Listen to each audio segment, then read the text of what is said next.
Welcome back. This is Beyond the Box Score, presented to you by Fantasy Football Today. I'm Dan Schneier, joined as always my co-host Jacob Gibbs, and we're excited today because today's show is all about abusing the default ranking / ADP across the board. We're not just going to go into CBS Sports data and ADP and default rankings. We're going to hit ESPN, Sleeper, Yahoo, and we're going to look for the best values based on those ADPs. And why is that important, Jacob? Because when you're going into those drafts on any of those apps, including ours, it's going to be sorted by this default ranking and ADP, and we can take advantage of that strategically and target-wise. So before we go any further, Jacob, let me ask you this question. Of all the ADP default rankings you parsed through last night, and we were up till 10 p.m., 11 p.m., 12 p.m., sending text back and forth. Who was the most egregiously ranked? You know what? I'll just go with Tuten because I think it's a fun discussion because I got myself probably in some trouble today on Twitter. I can't help myself, man. Somehow I accidentally get a little bit too far out over my skis and like pigeonholed into this take. It happens every year where it's like, oh, if this doesn't go well, then I'm going to have the freaking fantasy receipts on me or whatever. And it happened with Tuten totally unintentionally. I was just like, what I said was that he's one of the most talented running backs in the NFL. And I really didn't even think that much about it. Because to me, it's like, who do we have that really moves like this guy? Like in the 4.3s at 209 pounds with ridiculous burst. A point that I brought up that I think is really interesting is that RJ Harvey's top speed was faster than Baishal Tuten's top speed within both the 10-yard split and the 40-yard split. So his top speed, he was moving faster during that time, but Tuten covered 10 yards and 40 yards faster than Harvey did. How? Because he has this ridiculous burst. Like the initial movement is so insanely fast. And that's where I'm at with him is like, it's the side to side burst. It's the straight off the blocks burst plus the speed, plus he's big, like who moves like this? Achane, Jahmyr Gibbs, those guys weigh 195 pounds. He weighs 209 pounds. That's Kenneth Walker size. That's Chase Brown size. And he moves faster than those guys, So like, and he has the contact balance and everything too, the ridiculous avoided tackle rates. So in my mind, just because I'm like too deep into this, I'm like, yeah, he's one of the most talented running backs in the NFL. I'm not saying he's one of the best running backs in the NFL. He just is one of the most talented. And then everyone is like, well, let's slow down a little bit here. What are you talking about? But yeah, that's a great discussion, though. You get his ADP, he's like outside the top 150 on some of these sites. And that's situation dependent. Like there seems to be a logjam in Jacksonville. We're still uncertain about the offensive line and if it can produce a running back, in my mind, at least, that will be fantasy worthy on a consistent basis, especially if that does end up being they don't trade Bigsby or they don't trade ETN and it's those three. Things get a little tricky from a pure talent standpoint. I get it. I told you this was the first player I evaluated for CBS Sports when Dave, Richard, and I do our pre-draft profiles where we scout 6 games of their college film and then we do a scouting report. And I understood the hype immediately. He's unbelievable on film. And it's everything you said, but it's also that contact balance combined with his low center of gravity. I love those backs, man. I've always talked about this. I like backs who are shorter, actually. I think you have an advantage as a running back when you're shorter versus the high cut backs, the Murrays, players like that. I mean, Bijan isn't like there are some high cut runners that work out, of course, Derrick Henry. But when you're low to the ground like Tuten, it allows you to do the things you talked about, Jacob. Force missed tackles, create extra space, create yards after contact. And one of the coolest things that you pointed out about Tuten was his preseason usage so far, Jacob. He really hasn't generated, I think, any negative plays. He's done a really good job, despite being hit behind the line of scrimmage, of creating. And that's something that as you pointed out, Liam Cohen pointed out, they did get him involved on a screen. It didn't work as well. Actually, it's funny you say that. I just watched every single rep of his from this preseason. I did all the rookies. I just wanted to get a refresh on how they look in, real NFL action, though it's preseason. But point being, like, he could be very involved in this offense more than we think. So I totally understand why he's your favorite sleeper. Yeah, he has had no runway yet to like show off the speed. Everything he's been doing is like navigating traffic, which is really exciting because he took a lot of negative plays in college. But so far this preseason, of course, it's a small sample size, but 19 touches, 18 of them have gained positive yardage. One of them gained 0 yards. So no negative plays on 19 touches. And he's getting hit behind the line, at or behind the line on 6 out of 19 plays. There really hasn't been any room. He's just created on his own. So that's really exciting when you can combine that with the speed to create long touchdowns at any time. And we'll get into Tuten and more of these players that we feel are simply ranked too low by ADP default rankings on a lot of different websites, on a lot of different platforms that you'll be drafting on, and give you our strategy on how to attack that. Before we do that, I want to say this. Please check out our show we did yesterday. I'm really excited about that one, Jacob, and I'm really excited about the reception. It got over 10,000 views within the first day after streaming, and it's how to build your team from any spot in the draft.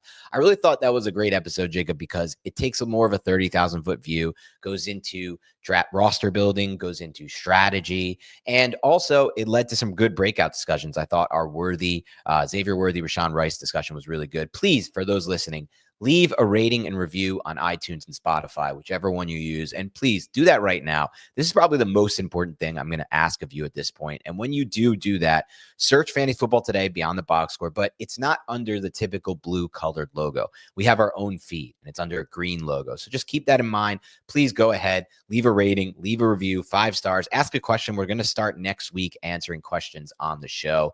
Also, if you're listening or watching on YouTube, hit the like button right now. You know what I always say, hover that hand, leave a comment. Please sign up for Jacob's newsletter. That's where you're going to get all this good content in written form. You want to build a draft guide out? You want to build a cheat sheet out? I simply think you can literally just look at Jacob's newsletter and then put it in a Google Doc, format it, and sort it the way you want. You have your cheat sheet right there. It's all free. Just go to Fantasy Football Today newsletter on Google. It's the first thing that'll come up. One more thing, tomorrow's show, we're doing best values by ADP, overall ADP. We're taking advantage of site rankings and site default rankings in ADP. That's different. Tomorrow, we're looking at overall ADP, not specific to sites. So we're just giving you more value, more players. Also, all episodes on this channel, evergreen stuff, player-specific research, coaching tendencies, team-level stuff, 30,000 foot view stuff. Go check out our playlist on YouTube. But as I mentioned earlier, today we're talking about ADP, how to beat default rankings on all platforms. Jacob, we've parsed through a lot of these players. I want to start, though, with the CBS Sports default ADP rankings. Give me the players that stand out to you. I can't believe they're ranked there. And then what are we going to do to attack that value? Yeah, start with CBS, our hometown host here, of course. And no surprise to nobody, the first player we have to talk about is Rashee Rice. If you're going to draft Rice, I think it is CBS is your best bet. They have him ranked 71st. So you see the far right here is CBS. The middle ADP is Sleeper, where he goes 47th overall. And the far left is ESPN. This is for PPR. One second, Jacob. I want to be clear about one thing. When Jacob says they have them ranked 71st, just to be clear, this is not our consensus ranking of Jamie, Dave, and Heath. This is not any of their 3 rankings. We're going to start using a different term. Let's use ADP. They're sorted. Let's just say the ADP on this site is 71st, because the whole point of this is you go into your draft room on CBSSports.com, you're drafting, and it's sorted by what Jacob and I are discussing, the ADP, or where they're being drafted on the actual site, not where we rank them, which is why we're taking advantage of that, because everybody goes on their drafts and they just kind of go through that. Nobody really thinks to change it, or a lot of people don't think to change it. So that's the whole advantage we're looking to uncover today. Sorry, go on, Jacob. No, that's a really good distinction. So if you're watching on YouTube, you see on the screen here, I've got 2 tabs pulled up. It doesn't have, we can't source PPR ADP for Yahoo. They only have half PPR. So on the left here, we've got ESPN, Sleeper, and CBS. The other tab is going to be Yahoo, and then you have Sleeper next to that as well. So yeah, Rashee Rice, 58th on ESPN, 47th on Sleeper, 71st on CBS. On Yahoo, you're looking at 61st. So CBS is the best place to draft him, followed by Yahoo. You're going to have to probably reach in the other ones. Yeah, and Rice is a player we talked about yesterday. Jacob's obviously higher on him than I am, but if at that cost, I still think there's plenty of value to get there. We did, and if you want to hear more on Rashee Rice, we did a big discussion on him on yesterday's podcast on how to build your draft from any spot in the draft, any of the positions of the snake draft. So we'll move forward to another player here, Chris Olave. I know you've had him pinpointed, Jacob, as a player who you have ranked much higher than the consensus ADP default ADP on CBS. Yeah, and one last thing on the Rice note is that I think you might have nailed it yesterday with your analysis and prediction on like what the suspension might look like per Drew Davenport, who does a lot of this legal analysis. What we've seen and heard most recently from Adam Schefter sounds like the 2 sides might agree on something before the season starts, which would be ideal for Rice to get that suspension out of the way early and not have any risk of missing the fantasy playoffs.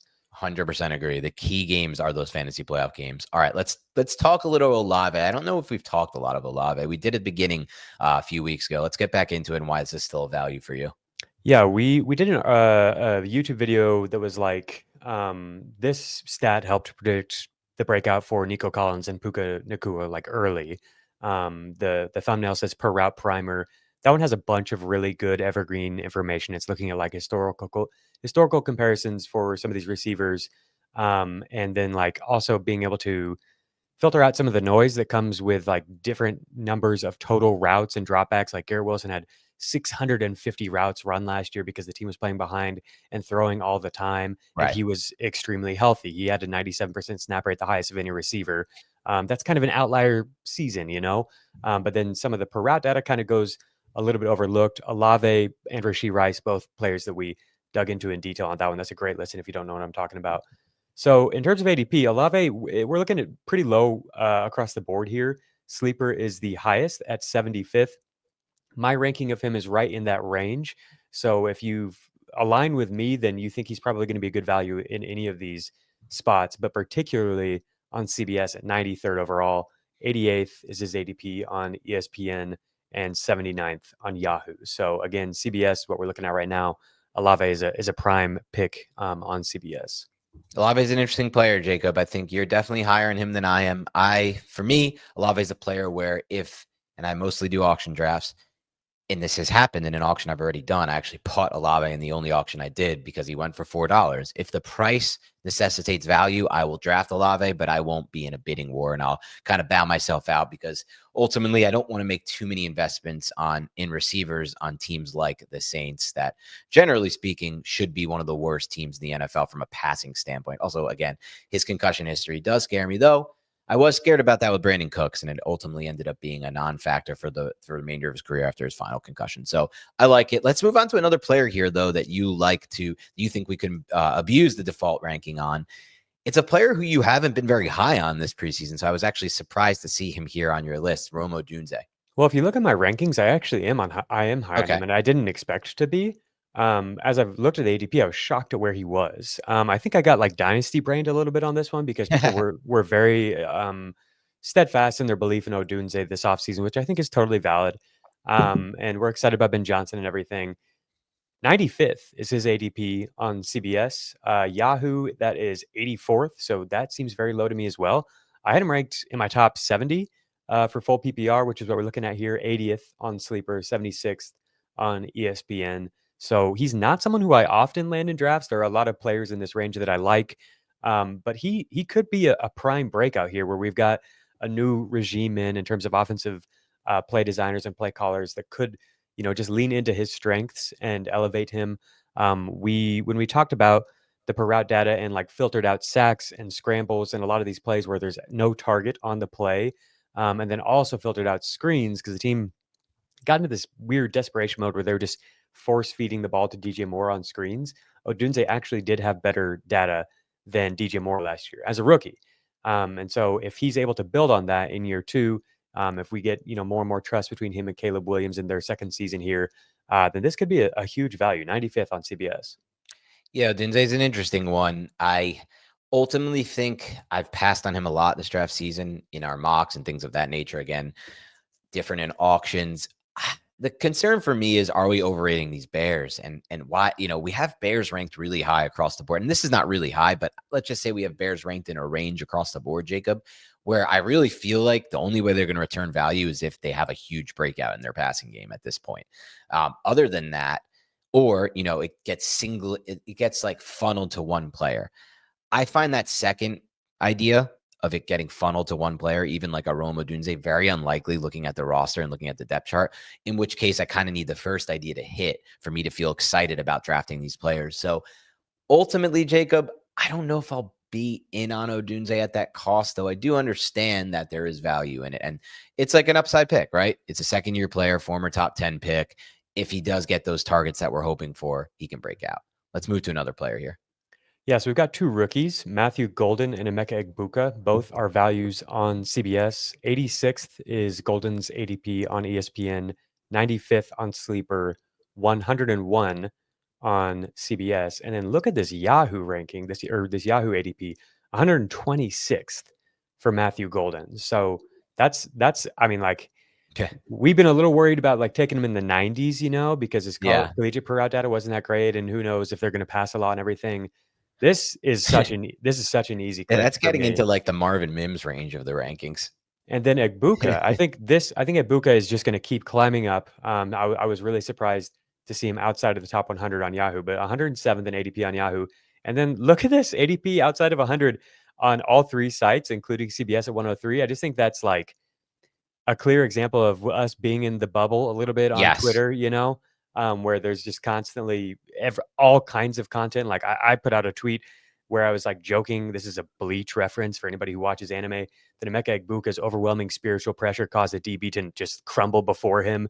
That's not what happened. The guy's just it was just a bad rep that the quarterback missed Egbuka on, and there was a ton of separation. But it's like we're so obsessed with I never thought I'd hear an anime reference on today's show. I mean, I've never really given anime a shot. I wonder if I'd like it. So I love the show Invincible. That was like the first cartoon I've ever watched, basically, except for when I was a kid. So maybe I would like anime based on that. I don't know. I need good storylines. I've got plenty of recommendations for you, and Invincible is great. Yeah, anime and cartoons are great if you don't take yourself too seriously. Are they not the same thing? Is like Invincible considered anime or no? No. I think the primary distinction is that anime is made in Japan. Okay. Yeah, but let's get back to here nor there. Let's get back to business here. Egbuka is climbing up boards. In the FFT Open, I just saw him go in round 6 or 7.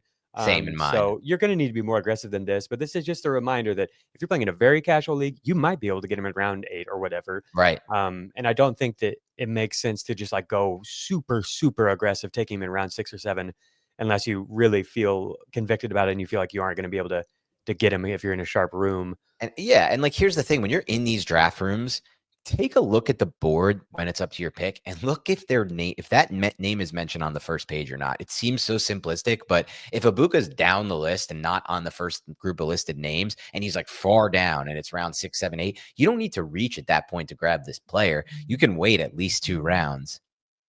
Yeah, for sure. All right, let's take a break and then finish up here with a few more CBS guys. You can't count on Derek's taunt skills. Oh, Tony, I think it hit the ground. But you can always count on Sundays with the NFL on CBS and Paramount+.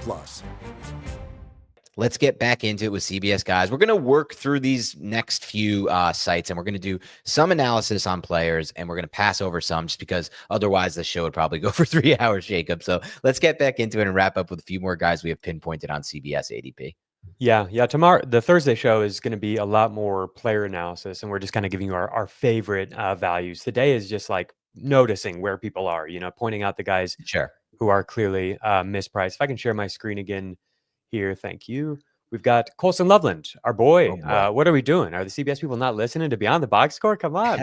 130 for Colson Loveland is the ADP compared to 116 on ESPN, 105 on Sleeper, and 134 on Yahoo. So good value. I don't want to lose my steam with Loveland, Jacob, but I am losing a little bit of my steam with Loveland. I don't want to, and I'm going to regret it. This is like my whole Bears thing. I'm just trying to figure out the pie there, Jacob, and trying to figure out if this is going to be as big of a pie as we are hoping it will be in year 1 of Ben Johnson, Caleb Williams. So we don't need to go too far into that. We said we're limiting the player now, so let's get back into it. I do. I mean, I think it's fair. I think that you might be able to pick Loveland up in some leagues. I think that early in the season, like you alluded to yesterday, his snap rate might be 60, 70%. He might be giving you some weeks where he only has 4 points or something. Right. Totally fine eating those. If I am in a place where I have to start him, that's something that you can expect to tight end at any given point, really. True. And like we saw, like he had a big catch in his preseason game. Ben Johnson's just so good at dialing up these coverage beaters to get guys wide open. And that could happen at any point, even if he's only playing 6% of the snaps and then he gets in for a touchdown and a big play. He's very athletic. Yeah. And I think by the time we get to the fantasy playoffs, he's going to be a really meaningful player. Josh Downs, 131st on CBS, 133rd on Yahoo. Those rankings seem to be those ADPs seem to be the most similar. 110 on Sleeper. I feel like Sleeper's ADP is probably the sharpest of any of these, but you can still get some values there, and we'll get to that in a moment. Whoa. Don't. CBS ADP is always the sharpest. Our people are the sharpest. Yeah, no comment. Come on. Drake May Drake May right in the same range with Loveland and Downs, 132nd on CBS. We'll give credit to the CBS people here for being sharp. That's above Sleeper and above Yahoo. Yahoo's 112. Okay, so Yahoo's the worst place to draft Drake May technically. But quarterback 16, quarterback 17 is where we're looking at May on most of these sites. You guys know that Dan and I are much higher on May than that. One last guy. Just to be clear on this, we're talking CBS ADP, not CBS rankings. Just to be clear, go on. Abundantly clear. I feel like it has to be. Yeah, you're doing a show like this. Go on. One last player from CBS ADP to look at here is Jaden Higgins, rookie for the Houston Texans. I think it's going to be a slow start for him, akin to what we were just talking about with Colson Loveland. He's currently the wide receiver 4, playing behind Xavier Hutchinson. That might carry over into the season. We'll see. I do think by the time we get to the end of the season, he's going to play a really prominent role. They've really been using him a lot in the slot. He's been playing almost like a Loveland type, where he's a tight end, like it looks like a tight end sometimes, like a split end, condensed formation kind of stuff, and then like shorter routes to use his size and physicality. I think we're just going to continue to see him expanded with the way that they can use him as a catch and run threat in that way. And I think Nico Collins lifting the lid is going to be huge for him, where he's going to get lots of layup looks. 163rd on CBS, 201st on Yahoo. Compare that to 119 on Sleeper, 138 on ESPN. So again, CBS and Yahoo looks like the prime place to wait and take Jaden Higgins. I like it. Are we done? We're through all our CBS ADPs that we're looking to attack here. Let's dive into the next group of rankings. That's ESPN. And we've got some really interesting ones here, in my opinion. Yeah. I do wonder if it might be where we're like 20 minutes in. I think if we have the time, it could be interesting after looking and finding like our clear sleepers and undervalued guys that we identified at just the top and seeing who stands out. Like Josh Jacobs is notably higher on CBS. If you're looking at the screen, you can see that. Whereas Amon-Ra St. Brown is lower. Puka Nacua is lower. Stuff like that could be valuable to people. I don't know if it is worth the time because we haven't organized that discussion, but like Kyron Williams, notably higher on CBS. So maybe in the early rounds, because most of our discussion, I think, is going to gravitate towards later round players because that's where you find, I think, the widest discrepancies. But it could be noteworthy that like on CBS, it seems like, Chase Brown higher on CBS than the other sites. Running backs are moved up the board a little bit. Yes. And you might be able to get some good receiver values. Jamie and Dave talk about that a lot on FFT, Jacob. On our site, it does appear to be that we are typically more running back. Our people that draft on our site are typically more running back heavy. Yeah, much higher in Alvin Kamara. I see here 27th for CBS compared to 40th for Sleeper, 39th for ESPN. Whereas like AJ Brown, just one spot ahead of Kamara at 26, where he's 17th and 18th on those two sites respectively.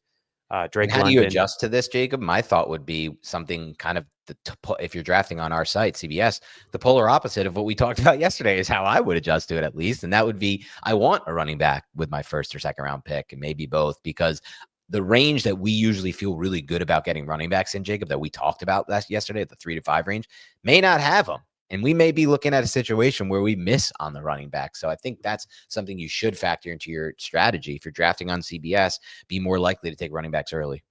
Yeah, I think that makes a lot of sense. Definitely, if you haven't listened to yesterday's episode, it's a really good one. We went through every draft slot, picking from the top of the order, the middle of the order, the back of the order, to give you an idea of how we would attack it strategically to give us the best chance of landing lots of league-winning lottery tickets. And this one, I think, works well with that, to now look at where you're drafting and figure out just like, okay, this is what I want my draft strategy to be. This is where I'm going to look at quarterbacks around 3, running backs early, whatever it is. Right. So yeah, put all this together and let it be adaptive depending on where you're drafting. Yeah. Strategy week. Yeah. All right. Let's talk about some players on ESPN, though, that stand out to us for sure. Yeah. So Nico Collins, you've got highlighted here. He's 14th on ESPN. CBS is the lowest on him, but no surprise given what we just talked about with the receivers. He's 9th on Yahoo. No surprise there. Our boy Matt Harmon loves him some Nico Collins. 13th on Sleeper. So this one was, I put this one out, Jacob, for me, and I think it would apply to you. I have Nico Collins as my 6th overall player. Mm-hmm. So to me, to see him at 14, which is glaring, and I know that at ESPN, we see it on CBS as well. I just think he's ultimately one of the better values in this draft class at the top of the board. Yeah, I think that's a good thing to point out. If you're on ESPN, you might be able to get a Nico Collins in round 2. You almost definitely, it looks like, are going to get Drake London in round 2, Yeah. 21st on ESPN, where he's much higher on these other sites. Who else do we have? Devontae Smith at 61. Yeah, I had That to put him is in there. that is low. That's, I think, going to be the lowest that you find him on any of these sites. Yes, 51 on Yahoo, 54 on Sleeper, 57 on CBS. George Pickens, our boy, we've got 63. at 63. He's 64 on CBS, 58 Now on he's low across the board. This wasn't Sleeper. specific to ESPN. Jacob, sorry to Mhm. cut you off. I didn't mean to. This isn't specific to ESPN, but at the same time, he's low across the board, and he's a player who I think factors into what we said earlier. Like if you're on ESPN or this goes really across the board, you can get these receivers in this range. So you can just build your roster out knowing that you'll have these opportunities to get receiver in spots you might not have running backs. Yeah, for sure. Pickens much lower across the board, including ESPN. And same thing here with two more of our favorites in Tedero McMillan and RJ Harvey. 73rd for McMillan on ESPN, 75th for RJ Harvey on ESPN. That's significantly lower than Harvey is found on the other sites, where he's going to be a round 5 or 6 pick. 54th on Yahoo for Harvey, 64th on Sleeper, 60th on CBS, 75th on ESPN. Jalen Warren, another one of our favorites here on Beyond the Box Score, 91st on ESPN, compared to Yeah, I had to throw 87th him in on there. Yahoo. It's pretty low across the board. ESPN and Sleeper look like the best place to Let me say land one thing Warren. real quick, something I noticed, Jacob, and we'll get to a few more players that fit this bill in a moment. In generally speaking, I've done drafts on all of these platforms for a decade now. ESPN is generally speaking much lower with their default ADP rankings on rookies. So I really think rookies is where you strike, where you can really strike when it comes to abusing the ADP default rankings on this site. Yeah, I think it's rookies, and then Ricky Pearsall is a good example here. Just it's unproven players. Sure. And so Pearsall we've got at 104 on ESPN. CBS looking like the sharpest ADP here, 85th on Pearsall, 100 on Sleeper, 106th on Yahoo. So Pearsall is somebody who I've been, watching all along the way. Like he really came on strong at the end of the season, and I was curious about that. And then Matt Harmon's reception perception work showed that he was very strong against man coverage at the end of the year, especially. And then there's been a positive drumbeat, I feel like, all summer since he's been healthy and gotten back in on the practice field. And then we've got the Juwan Jennings thing going on. Deebo Samuel's gone. And so there's a lot of reasons to be excited about Pearsall, round 1 pick, but his collegiate data wasn't anything special. And overall, his rookie season data wasn't either. But, there's plenty of ways to contextualize that, of course. And then this preseason, man, I've been so encouraged by what we've seen.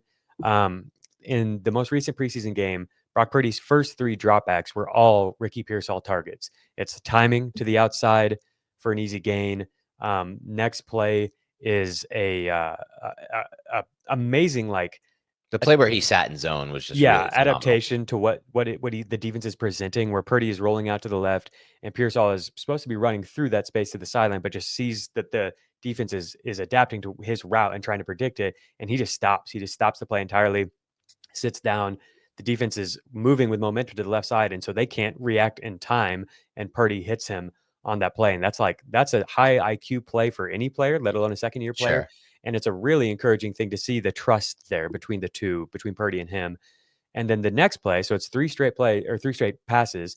Purdy hits him on a dig before Pearsall's even out of his break. Purdy's under pressure, lets the ball go, trust again, and connects. And there was a play in the red zone where they ran Pearsall pre-snap motion. He was in motion at the snap, which we love to see. Those are really efficient looks.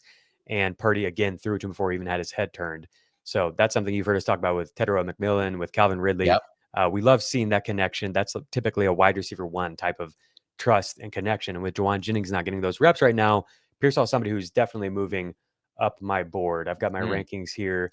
I just moved him and Egbuka up pretty aggressively. So I've got Mecca Egbuka. That's what we're going to talk about next. I've got Egbuka at 62. Over Pearsall, my boy Worthy. Unbelievable. I think it's totally believable. It's believable. I'm kidding. I saw Ryan Heath. He pointed out like the first down per route run rate for Worthy, and this is basically where I'm at. I think it kind of encapsulates what we talked about yesterday. Is like he wasn't a very successful player, and that's been a really predictive stat is first downs. Yeah. And the receivers who have had that rate, only like 9% of them have been hits. But to your point about the touchdowns, one of those players is Jordan Addison, and that's the exact kind of equation that we could be looking at here with a lot of deep strikes for touchdowns. Of course, it would require the Chiefs to not be as horrible as they've been passing wise, which I am once again falling for the cheese on. Yeah, we'll see. So 63 is where I have Pearsall, which is significantly ahead of ADP. 85th is the highest we've got of any of these sites here, which is CBS. ESPN is the best place to get him. Let's see where we've got Egbuka at 118. Just another one. Yeah, we talked about him already. So yeah, I'm definitely pushing up the board. I'm buying it. Chris Godwin, we don't know where he's going to be. Egbuka just looks so smooth. Like I think I've just been a little bit too low on him because he's boring, to be frank. Like the way that he wins is just like over and over with precision and consistency. And like, that's not quite as exciting as some of these other players. I don't know like how high the ceiling can get, but it's like, it can get pretty high. Like watch Amon St. Brown. Like that guy is insanely good, but he's not some overwhelming physical force. He's just like extremely focused and extremely like locked into it, the attention to detail with every single thing that he does. And he's just winning reps over and over and over and consistently presenting a target that the quarterback trusts. And all that we've heard is positive from the quarterback, from all the teammates, from the coaching staff this whole way. And with Chris Godwin progressing slowly, like it could just be a Emeka Egbuka out the gate, getting a 20+% target share, and then only expanding on that as the year goes on. I think that's the key there, not to expand too much on Egbuka. We'll wrap up here, take a quick break, and get into some more of the ESPN rankings down the board that I love, but our values on the rankings I love. But with Egbuka, it's like the context is so good, right? It seems like they're not going to rush Chris Godwin back because Egbuka has taken such a stronghold on this wide receiver position early on. Now, that may not be the case for a lot of teams and a lot of situations if these rookies didn't play the way they're like. For example, is Jaden Higgins having as good a summer as Emeka Egbuka? No, we know that because Xavier Hutchinson is still playing over him. Egbuka has moved on. He's moved up and on. And with that in mind, I'm buying into, what are we buying into? We're buying into a passing game that threw for 4,500 yards and 41 touchdowns last year. That's a bit, I talk about that Bears pie and it worrying me, Jacob. Like, and this is true, honestly, for a lot of teams, even the Packers that we're high on. But I'm not worried about the Bucs, dude. 41 TDs and 400 yards. Like, there's a big pie to take from. And right now, it looks like it's Evans and Egbuka right now. So we'll take another break here, and then we'll get back into some other rankings.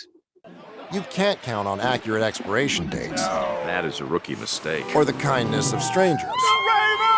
But thanks to CBS Sports, you can always count on Sundays with the NFL on CBS and Paramount+.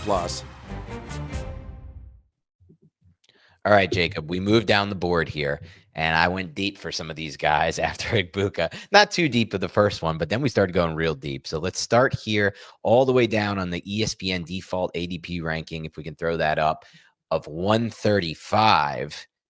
It's Jordan Mason. I mean, my God, outside the top 100, I get to some extent, but all the way up at 135 for a player who very well could have the goal line role in Minnesota, may even have like a 60-40 with him getting the 40, could even be a 50-50 split here.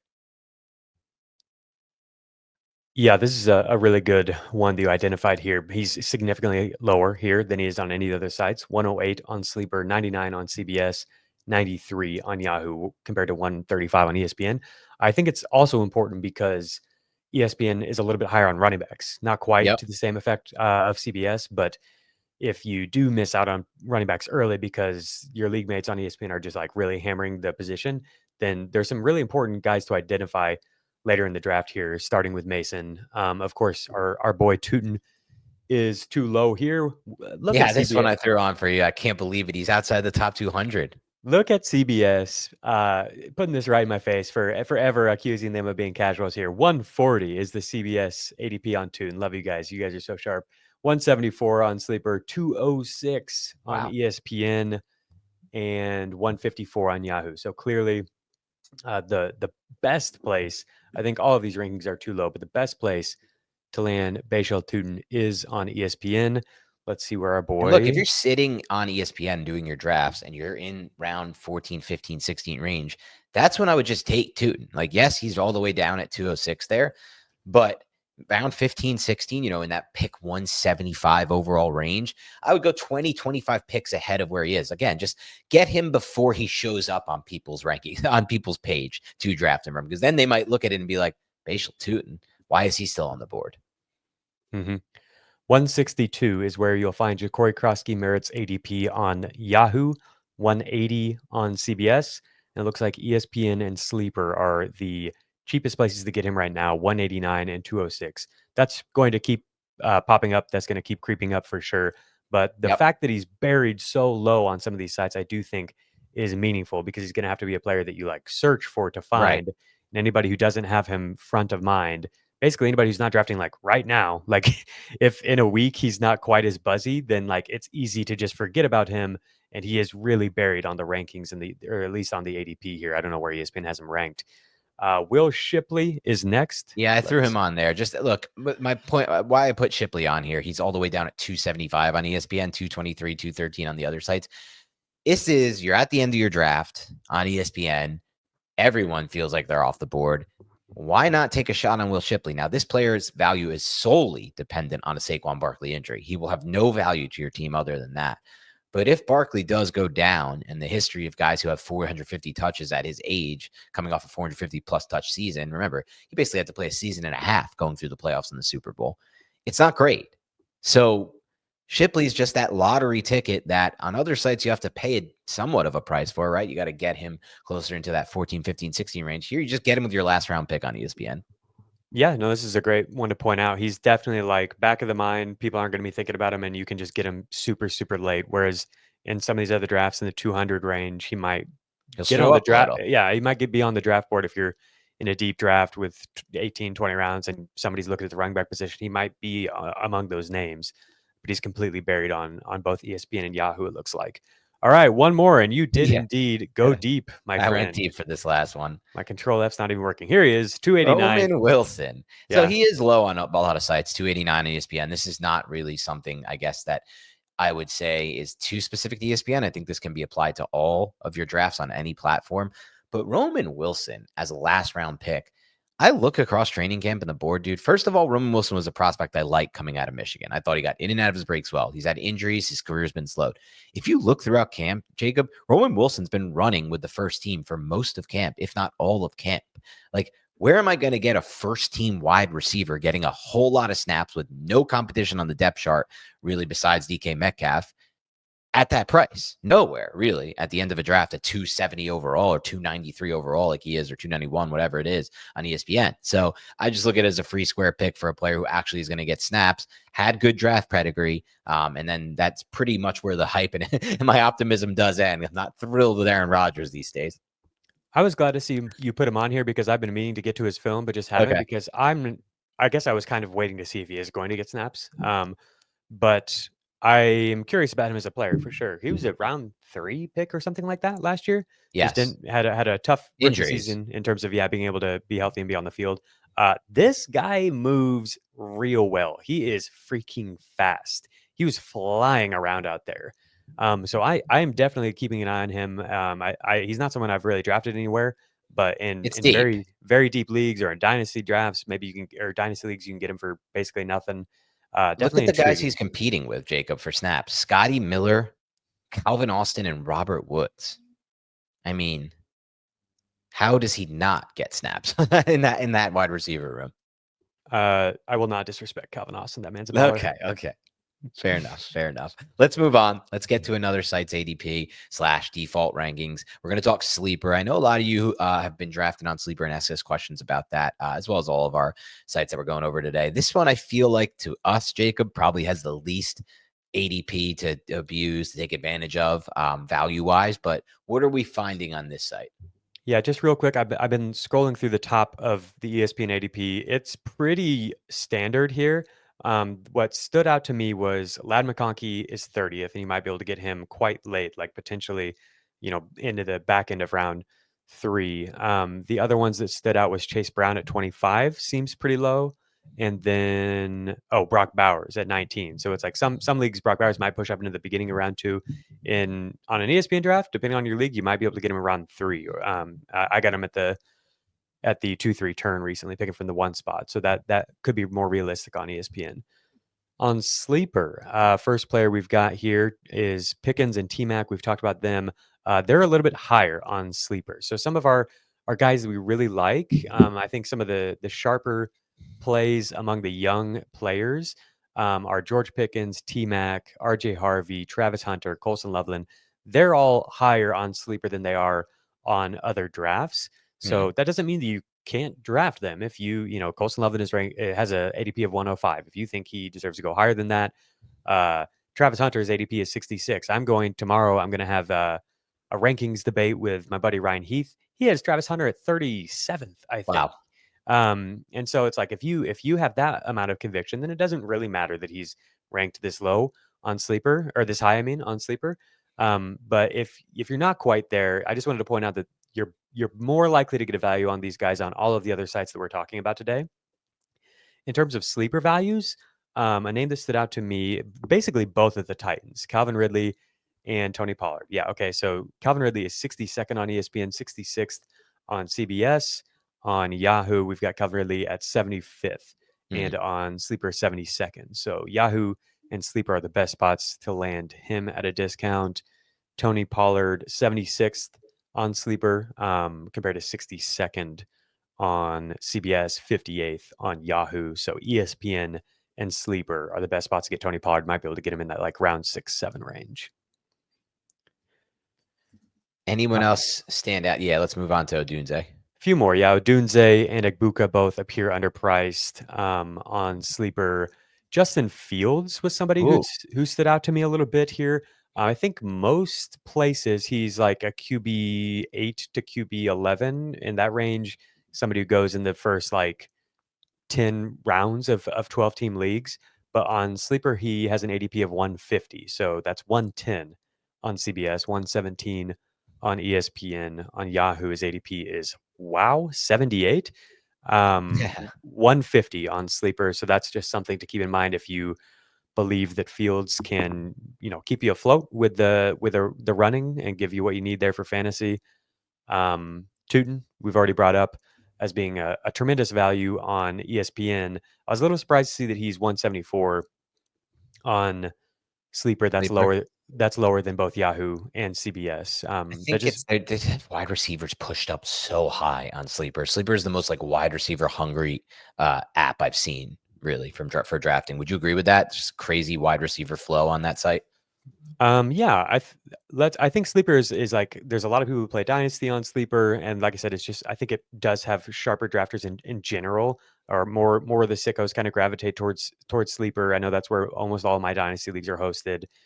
So I'm looking now. We've got like Amon St. Brown in the top 7, Malik Neighbors top 10, Nico Collins at 13, Brian Thomas Jr. This ADP surprised me. 15 for BTJ. Yeah. London and AJ Brown. Generally speaking, I think we're both probably higher on those two than consensus. Yeah. Again, that's a good thing to point out because people on Twitter, including Ryan Heath, have been like, "Why are you so low on BTJ?" And it's like, I have him like 13th or something. Like, I'm higher than all of these sites. Still higher, yeah.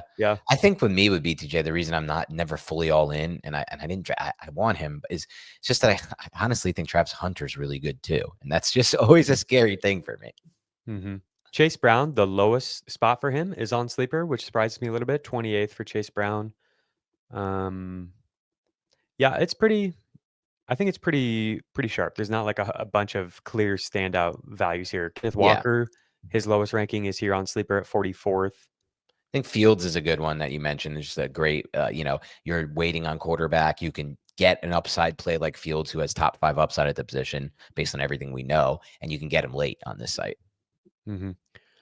Alrighty. Do you want to move on to Yahoo then? Let's finish with Yahoo, because Yahoo, like the first two we discussed, has a lot of options and a lot of good value on Yahoo that we can abuse the default ADP rankings of and take advantage of. So let's tackle some of Yahoo's best.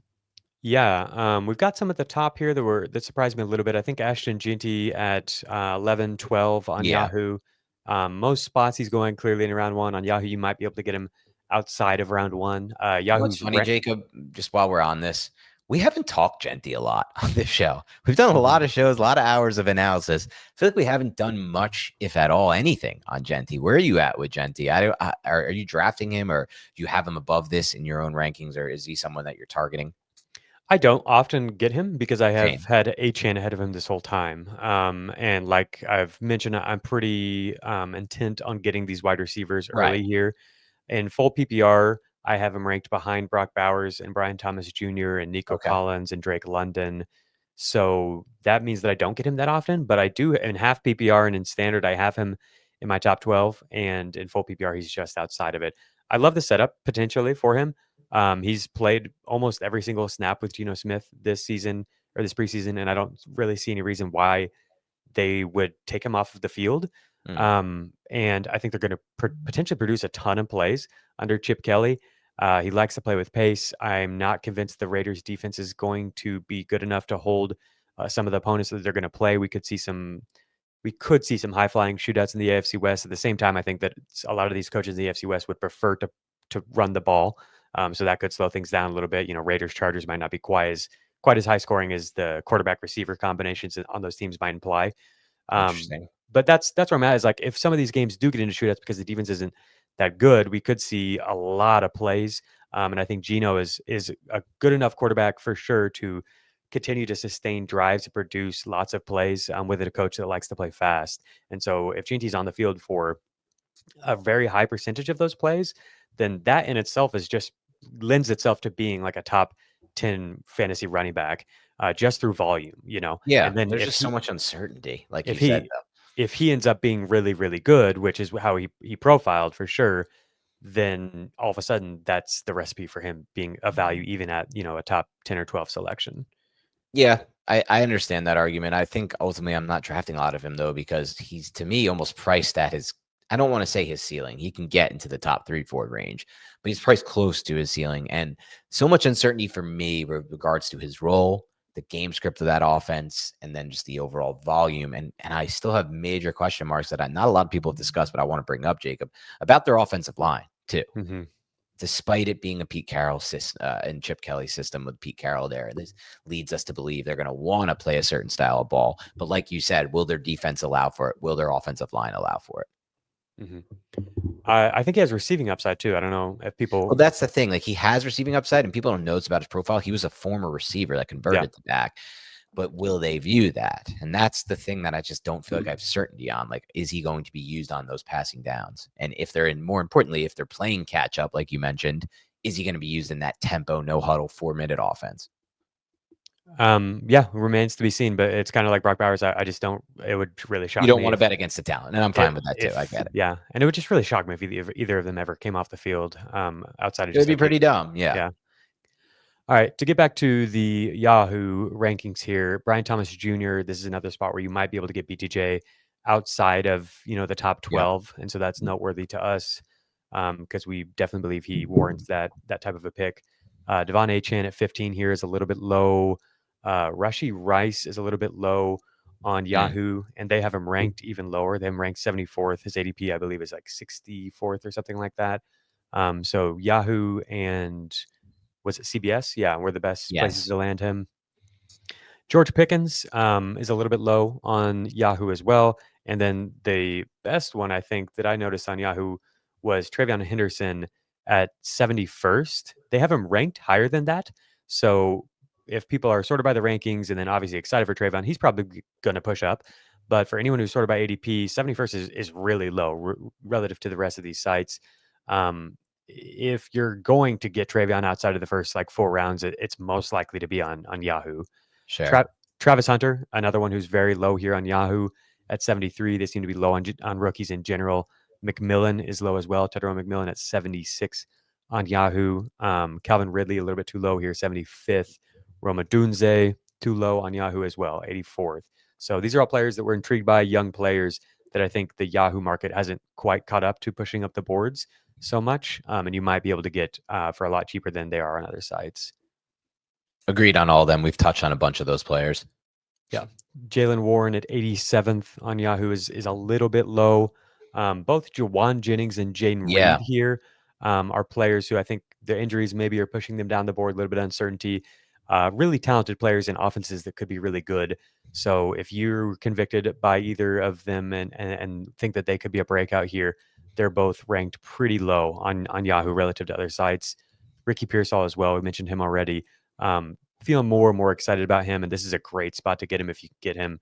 I think I've got him pushed up into the 6th or 7th round. So if you can scoop him a little bit earlier than the Yahoo drafters are taking him, maybe in round 8 or something like that, I think that is a good value. And you potentially can even wait longer with an ADP of 106. Emeka Egbuka will mention again, ADP of 107 on Yahoo. Matthew Golden, ADP of 126 on Yahoo. Josh Downs, ADP of 133 on Yahoo. JJ McCarthy. Really, we need to be doing more drafts on Yahoo, my guy. these are our favorite players. JJ McCarthy, 135 is his ADP. Colson Loveland, 134. So truly just like beyond the box score. We haven't tapped into the Yahoo market yet, it looks like. But clearly not. I would also say, like, just going by what we just went over, Sleeper and Yahoo, this really, really fits what I would consider to be a late round quarterback strategy for one quarterback leagues, the one I subscribe to the most if I'm looking at all my drafts throughout time, despite, some data suggesting there is value, and Ryan Heath went over it, there is value to finding those easy wins with an elite quarterback. But man, JJ McCarthy at this price, I can sit and wait, have him on my queue, and really, again, with McCarthy here, and with May, who has been mentioned on this podcast, being ranked a little bit low on some of these sites, and then Fields on Sleeper, who we mentioned earlier, look to get him 15 to 20 picks before, because we have, they're worth that price. They're just not being default ranked at that price. Yeah. A few early round players who stood out to me here on Yahoo.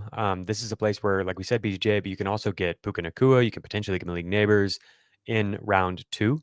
Drake London, 18th. So we're looking at, middle to back of round 2 for Drake London. That's a great spot to get him. The quarterbacks pushed up the board a little bit. And so that has some other players falling. Brock Bowers, 21 on Yahoo. That's a great spot to get him. AJ Brown, 22 on Yahoo. That feels too low. Chase Brown, 26. That feels pretty low. Trey McBride, 27. That feels pretty low. So there are some, I think values here to scoop up in the early rounds on Yahoo as well.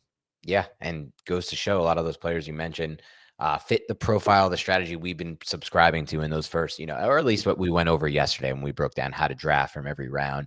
But as far as attacking what positions at what areas of the draft, and that's the key of what I was trying to get to today, Jacob. Give people a bunch of names they can look for when they're on these platforms, but also an idea of like what type of players are going for these values. And we'll talk about that more tomorrow, by the way. Tomorrow we're going to do a full show on our favorite values by ADP. But just a good way to draft, knowing, what can I count on being there later in my draft position wise, and then how do I build my roster out through it? So I'm hoping that's a little bit clearer now for you guys. Good stuff. Yeah. Looking forward to tomorrow's show. We'll give you all of our favorite picks at ADP with all this information kind of digested and in mind as we look forward. For sure. And please do us a favor. Leave that rating and review on iTunes or Spotify. I want 5 stars. I want you to put a question in there. I want to get that thing way up. I've been looking, man, the reviews are not high, and we need them to be high because you know why, Jacob? When people search fantasy football, and we've still got 20 days to do this thing, or a little bit fewer. I want our podcast coming up. It's a new podcast, that's surging up these ranks. Why not? Why wouldn't it be? We see the traction we're getting on YouTube. We know we're confident about the content we're putting out there, to be quite frank. And I don't want to sound not humble, but it is what it is. We're putting a lot of time and work into this, and I'm excited about it. So help us grow. Help us get in front of more eyeballs. Leave us a rating. Leave us a review. Spotify, iTunes. Go to this YouTube video, hover that, what I say, hover that hand over the mouse. I want to hover. I want you to fully hover that thing over.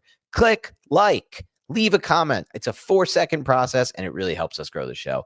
Thank you to all of you who have done this already. Thank you to all of you who are on our live shows. We see a ton of familiar faces. Love building out this community and really excited about what's to come. Have a great rest of your day, and we'll talk to you soon.